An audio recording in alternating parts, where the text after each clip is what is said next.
Hi everyone, my name is Anna Woolsleger, and for this Science Highlight project, I will be discussing the research on the effects of caloric and non-caloric sweeteners on GI tract motility, hormone secretions, and appetite sensations. So to give a brief overview of today's presentation, I will first dive into the background of this topic, starting with the differences between caloric and non-caloric sweeteners, all the way from hormone secretions and how both types of sweeteners can affect satiety cues. Next, I will go into more on the research study and design, then the results from the study, some discussion points, and my overall findings, including the recommendation to continue this research. Finally, I will just note some general takeaways that I found the most interesting and useful. So there are significant differences when it comes to caloric and non-caloric sweeteners. Now, the two caloric sweeteners that are used for this study were glucose and fructose, but typical ones that you would know them as are table sugar, honey, maple syrup, molasses, and agave, and the list goes on. So caloric sweeteners, they're digested, they're absorbed, and they're metabolized rather quickly for energy in the body. Now, on the other hand, non-caloric sweeteners, such as these listed below, and for this presentation and research study's sake, I will be abbreviating acesulfame potassium to ACE-K. That was the non-caloric sweetener used for this specific study. And their other names could be Equal, Splenda, Truvia, Sweet and Low. The list goes on. So these sweeteners are not typically used as a source for energy since they are not digested, they're not absorbed, and they're not metabolized like regular caloric glucose. They still, however, can mock the same properties, but there are significant differences when it comes to how they're treated and how they react in the GI tract. So there is a lot of controversy when it comes to the usage and the effects of non-caloric sweetener and all of that wreaks havoc on the body.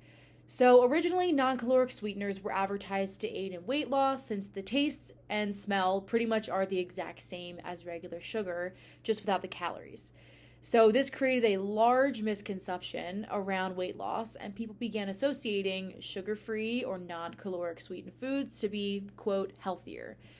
So this was a common information that was spread, and it was fed to consumers, so a lot of companies began selling all their products as sugar-free. The FDA has really only approved a few brands of non-caloric sweeteners, and there's evidence that these sweeteners can cause other health complications such as microbiome disturbance.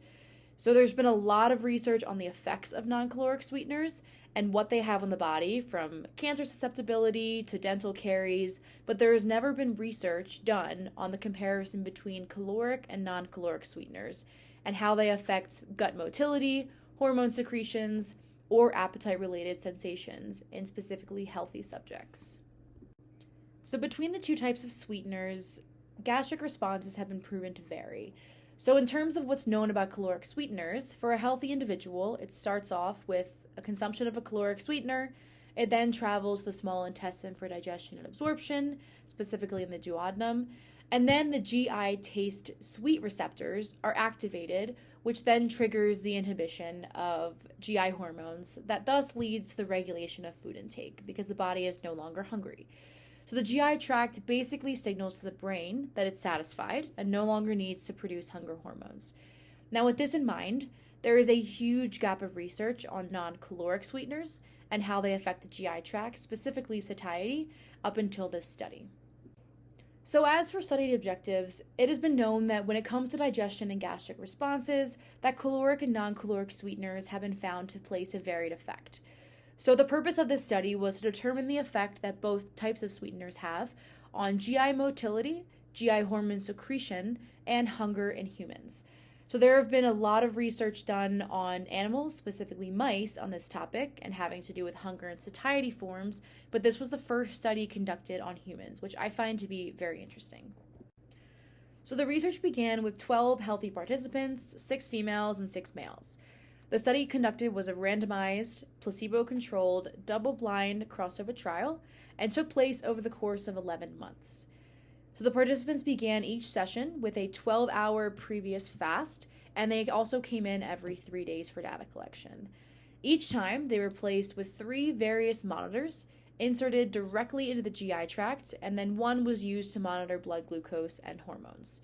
The reason for placing all these tubes instead of administering the sugar liquids orally was to avoid natural hunger hormones produced prior to digestion. So once again, every 3 days, participants were administered 4 different types of liquids. The first one was 250 milliliters of water, which was just strictly the placebo. The second one was 50 grams of glucose, which also equaled 205 kcals, mixed with 250 milliliters of water. The third was 25 grams of fructose, 103 kcals, also mixed with 250 milligrams of water. And the last was 220 grams of ACE-K mixed with 250 milliliters of water. So the glucose and the fructose were the caloric sweeteners, and the ACE-K was the non-caloric sweetener. So these doses were chosen based on previous data, and the doses were administered on separate occasions for 2 continuous minutes straight. So since GI motility is measured during phase 3 contraction, a gastroduodenal manometry tool recorded when the doses should be administered. So as you can see in this diagram, figure 1, this was the outline of the study visit. So each participant was monitored and every single outline was done consistently just as this. So as you can see in the key at the bottom left, the open circle indicates when the blood samples were taken and the closed circle indicates when the visual analog scales were rated. So every 15 minutes, there were blood samples taken for hormone detection, and every 15 minutes, visual hunger rating tests were taken just to monitor hunger cues, such as when they're satisfied and when they're hungry. Also, the gastroduodenal manometry tool recorded when phase 3 contractions were occurring, which also indicated GI motility. So the administration of glucose and fructose, the caloric sweeteners, pretty much stuck to what the research previously proved. So as you can see in the diagrams, the top left, diagram A and diagram B, measured what the rates of ghrelin as well as motilin and how they were monitored throughout all types of the non-caloric or non-caloric administrations. So you can see that with the square and circle noted lines that motilin decreased and pretty much was inhibited when the participant was given fructose and glucose, which overall that means the body's doing what it's doing right. It's regulating food intake and thus controlling hunger. But you can see on the other hand that ACE-K showed little to no effect on motilin secretion. So similar to the second diagram, as you can see at the bottom, it's monitoring CCK, which that was the only thing that ACE-K showed an increase in spike was, which that's the hormone that initiates gastric emptying. So you can see that CCK release spiked and it dropped, and then it continued to rise, unlike the quick spike then consistent drop in the glucose and fructose. So as you can see in diagram A and B, participants were given a visual test that they recorded how hungry they were and how satisfied they were after each administration of the sweetener type.